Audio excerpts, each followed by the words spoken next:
ഇന്ന് എന്തൊക്കെയാണ് ചോറിന് വെച്ചെന്ന് കാണിച്ചു തരാം. ചോറ് നല്ല അങ്കമാലി മാങ്ങാക്കറി ഉണ്ടായിരുന്നു, മോര് കറി ഉണ്ടായിരുന്നു, പിന്നെ നല്ല കായും ബീഫും കൂടി ഇട്ട് കറി വെച്ചത്, മീൻ പൊരിച്ചത്, ബീഫ് ഫ്രൈ.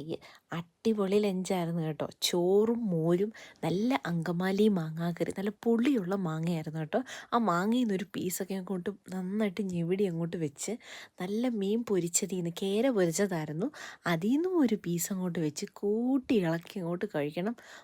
അടിപൊളി ടേസ്റ്റായിരുന്നു കേട്ടോ. ഇപ്പോൾ എഡിറ്റ് ചെയ്യുമ്പോൾ ആലോചിക്കുമ്പോൾ തന്നെ എൻ്റെ വായിൽ കപ്പലോടുന്നുണ്ട്.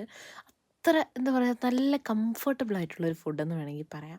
പിന്നെ കായും ബീഫും പറയാതിരിക്കാൻ വയ്യ, അടിപൊളി ടേസ്റ്റാണ്. ഇതൊക്കെ ചേച്ചി വന്നതിന് ശേഷമാണ് ഇങ്ങനത്തെ സംഭവങ്ങളൊക്കെ ഞാൻ കഴിച്ചു തുടങ്ങണം. കായും ബീഫ് ഞാൻ നേരത്തെ കഴിച്ചിട്ടില്ല.